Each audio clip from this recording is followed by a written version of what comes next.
So, good evening, everybody. I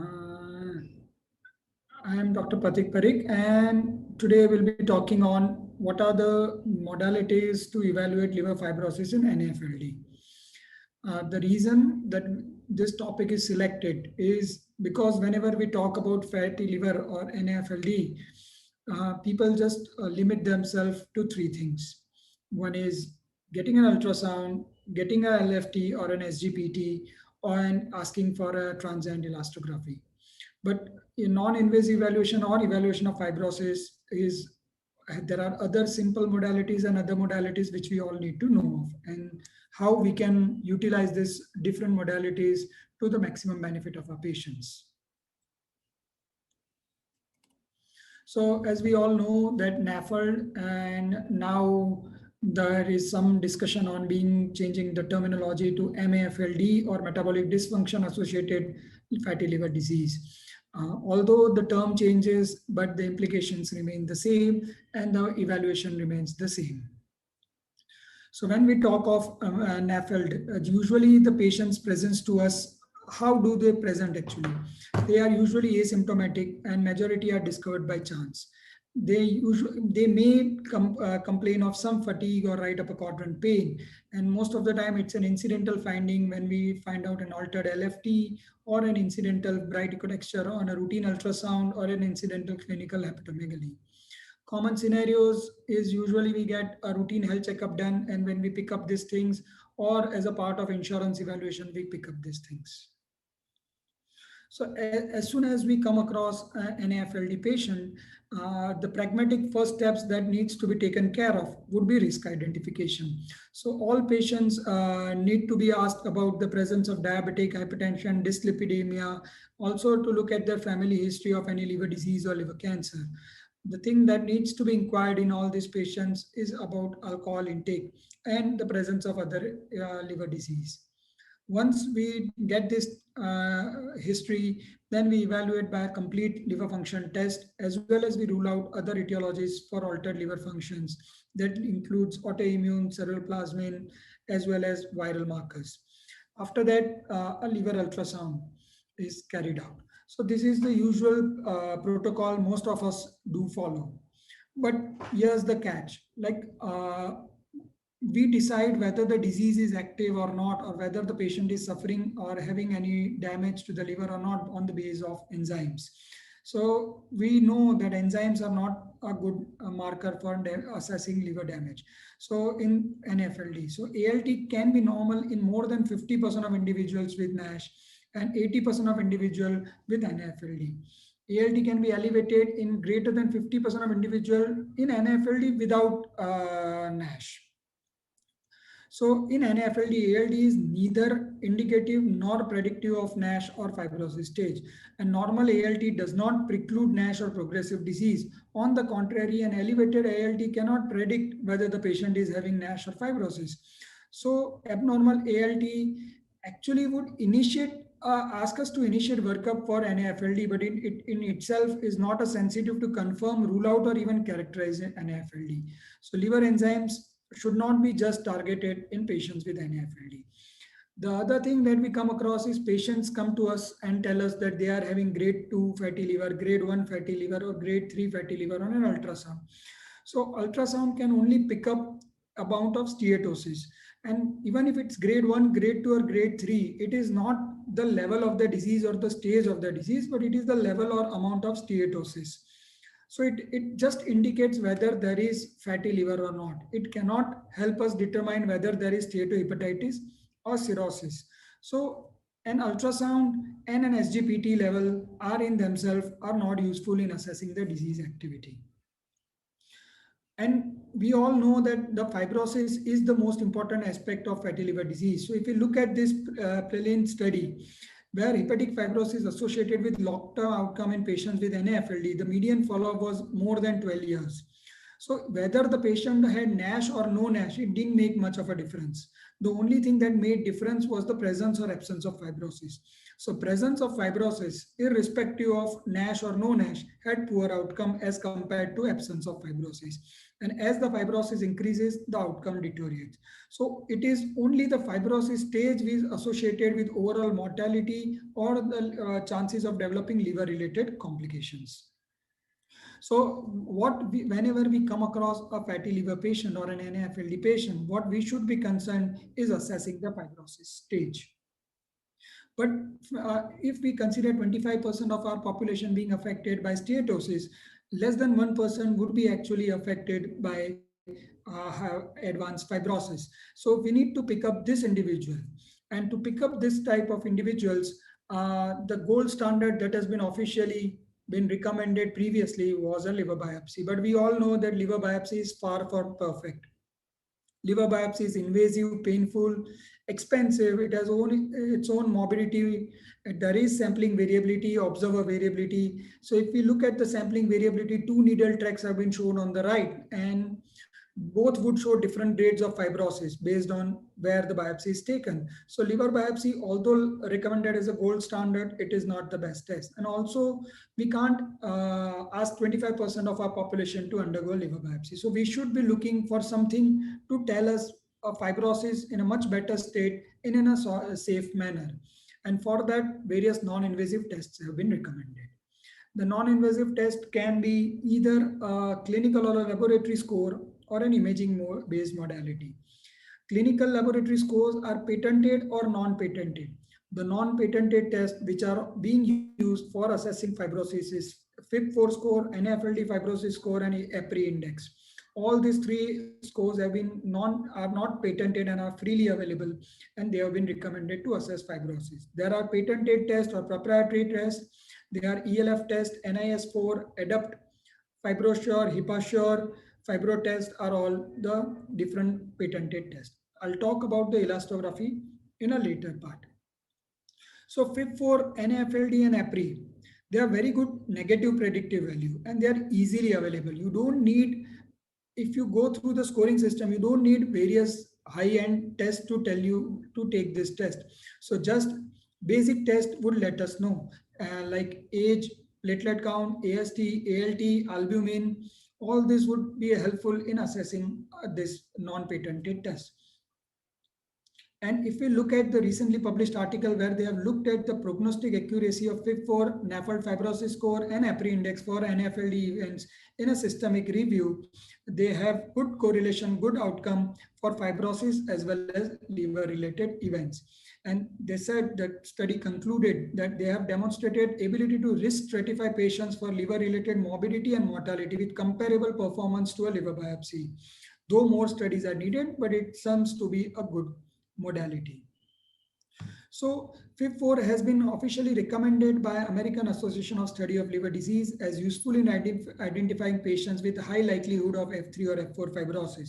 And the cutoff recommended was 1.3 for FIB-4. So if patient has a value less than 1.3, there is absence of advanced fibrosis, and more than 2.67, there is presence of advanced fibrosis. Similarly, for NAFLD fibrosis score, minus 1.455 or more than 0.675. However, it is not foolproof. Now, this is a study which we carried out in our population in Western India. And in our population, it was not the FIB-4, but it was actually an EPRI index, which had a better negative predictive value as compared to FIB-4. So if you look at the negative predictive value, EPRI had the highest negative predictive value in our population in our study. Also, if you look at a recent letter to editor, where he has pointed out that although FIB-4 is recommended, it alone is not sufficient to completely rule out fatty liver fibrosis. And they have given different cutoff values, and according to the different cutoff values, the sensitivity specificity is different. So 1.3 cutoff value, if we look at the positive predictive value, is just 57%, while negative predictive value is 75%, which is far below from what is desirable. So yes, non-patented tests are good, but they should not be the lone test that should be utilized. Then there are the patented tests, and one of the most utilized and most recommended in the European subcontinent would be an ELF test, though it is not available to us. It contains hyaluronic acid, P3NP, and TIMP1. And a cutoff of 9.8 gives a specificity of 89%. So that's a good enough alternative. And NICE guidelines, which is the British guidelines for NAFLD, recommends using ELF score more than 10.5 in presence of an ultrasound showing fatty liver to label somebody as advanced fibrosis. And it has been validated in various studies, and in the various studies it has shown good correlation. If you look at that ELF test in NASH prediction for cirrhosis, the value of 9.76 has shown good prediction. Similarly, to predict liver related events, it has shown good prediction. So ELF, though not available to us, a patented test, has shown good prediction in the Western world. However, it has been said that in low prevalence settings, the performance of ELF is suboptimal, and there are high variability of positive and negative predictive values. However, in high thresholds and settings with high disease prevalence, which is more than 40%, which is not the seen in India, the test led to high specificity and high positive predictive value. However, when the positive predictive values fell significantly in primary settings where the prevalence of disease was just 5 to 10%. So ELF, though recommended by NICE guidelines, it has its own drawbacks. The other scoring system, again not available to Indians, is NIS4. It includes microRNA and alpha-2 microglobulin, YKL-40, and A1C. So it would detect active NASH as well as significant hepatic fibrosis. And this study published in Lancet Gastroenterology showed that the actual prediction is it is better than vibration control transient elastography as well as FIG-4 scoring system, irrespective of age, gender, or BMI.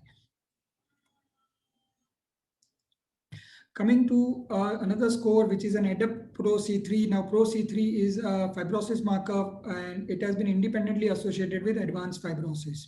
So, ADAPT score includes age, diabetes, Pro C3 marker, and platelets. And again, it has accurately identified advanced hepatic fibrosis. There are similar scoring systems. Another is FibroSure, which again includes multiple markers, HepaSure, and the one which is available to Indians is Fibrometer NAFLD. This is available to Indians, and again, it is a patented test. It is performed ALT, AST, ferritin, glucose-based test. So, of all the patented tests, this is the only one available to Indians. Coming to the third group of tests, which is elastography. And I think this is the thing which is usually recommended nowadays. So elastography can be an MRI-based elastography and ultrasound-based elastography. And ultrasound-based elastography again can be a strain elastography or a shear wave elastography. The shear wave elastography is a transient elastography or an RF-based system. RF-based system can be a point shear wave elastography or a multidimensional shear wave elastography, which can be either 2D or 3D. And this is what we are going to discuss in the next part. So strain elastography. Strain elastography, it works on the concept that tissue which is hard or firm, which is difficult to displace, and which is soft, it is more displaceable. So small strain, it is a hard tissue, a large strain, which is a soft tissue. On the basis of this phenomenon, strain elastography is carried out. So real-time elastography by Hitachi, it visualizes the tissue deformation or strain caused by manual compression or heartbeat. And relative tissue strain is displayed on a conventional B mode images in real time. So you can see the image, there is a real-time imaging, and areas with low strain would show as blue and a high strain would show as red. A similar kind of a strain elastography is a direct strain elastography by GE. It works in a similar concept, and cool colors usually represent lower strain. But we don't use strain elastography. This is the shear wave elastography that is more commonly used. The first on the left top corner is transient elastography. The pic of transient elastography. The right top corner is a point shear wave elastography. The left bottom corner is a 2D shear wave elastography, while the last image is of an MR elastography, which all this we are going to discuss. So RF based imaging, that is acoustic radiation force impulse imaging. So shear wave elastography are all based on this modality. And the first was virtual touch imaging by Siemens, and it uses acoustic radiation force impulse to compress the tissue, and that causes tissue dislocation, which is actually measured to display relative tissue strains. So areas with low strain appear in black and areas with high strain appear in white. Based on this concept, the point shear wave elastography is produced, and that the machine used is original machine was for virtual touch quantification, and it was the first commercially available RF based elastography technique, and it is currently available most commonly in Japan. The one which is available in our center and other centers would be a Philips based machine, which is ElastPQ, and after image acquisition, the screen displays the image, the measurement results, including the mean and the median values. Again, in point shear wave elastography, the values can be represented according to the demand of the observer. It can be in Young's modulus kPa, or it can be in meter per second. The 2D shear wave elastography, it is a USG based system using real-time shear wave map of lever elasticity to determine lever stiffness. There is a 2D shear wave elastographic color-coded map superimposed on a B-mode image, and which confirms that readings are actually being taken from liver and not in nearby vessels or in kidneys. So you may need a person like a radiologist to see the liver for you. It can be useful, especially in obesity cases where we actually can target. So the values remain similar to the transient elastography. The first machine of shear wave elastography was supersonic imaging, and the image on the right shows that a conical shear wave front is formed when ultrasound beams are transmitted continuously to tissue at different depths. And a 2D map is created when the speed of the passing of shear wave is calculated based on the speed of the Doppler phase shift of the scan line. Coming to transient elastography, which is the last of this, it measures one-dimensional velocity of low-frequency shear wave. It is actually the most utilized machine, and most of us are used to this kind of machine and the values. But it works on the principle, the stiffer the lever, the faster the shear wave propagates. And it is a quick bedtime test. However, it comes with a policy that if there is a recent food intake or an obesity or an inexperienced examiner, it may limit the use. But we have in last decade, we have in large amount of data to support the use of vibration controlled transient elastography to assess NASH fibrosis. And as the stage progresses, the values also increases. So it is most reliable, however, in ruling out advanced fibrosis. So person with a elastography value less than 6 can definitely rule out advanced fibrosis, but it can give a false high values if there is acute hepatitis, cholestasis, liver congestion, or in obesity. It correlates well with portal pressure, and even Bevanov guidelines now recommend that we do not screen for varices if values are less than 20 kilopascals. So the question comes, what machine to use? I think there is now enough data to say that point shear wave elastography, 2D shear wave elastography are equivalent to transient elastography in assessing liver fibrosis outcomes. Coming to MRI-based MR elastography, I don't think that it is available in Gujarat at present, but it just requires a software, and it is an excellent modality. In this study, where a prospective cross-sectional analysis of 117 patients was carried out in biopsy-proven patients, MRI stiffness more than 3.6 correlated well with a specificity of 0.91 and EUROC of 0.92. So overall, EUROC of this modality remains highest as compared to other modalities. If you look at this recently published article where diagnostic accuracy of elastography and MRI-based imaging was carried out in a systemic review and meta-analysis, and they concluded that AUROC for diagnosis of significant fibrosis was highest again for MRE, which was 0.91, 0.86 for point shear wave elastography, and 0.83 for VCTE. Similar findings were found for advanced fibrosis as well as cirrhosis. So all modalities are nearly comparable, and based on the availability, they can be utilized. But we need to know the minute differences of these modalities. So if we look at the US-based technique, that is transient elastography, which has a universal probe, there is obesity may be a confounder, inflammation and ascites may be a confounder for transient elastography, while mild ascites in an ultrasound-based system with shear wave elastography can be taken care of. Sampling volume of liver, it is less for this ultrasound-based modalities as compared to MRI-based modalities. And technical failure may be there in 1 to 5% in of patients. Our MRE is extremely expensive as compared to transient elastography, which may not be expensive, not as expensive.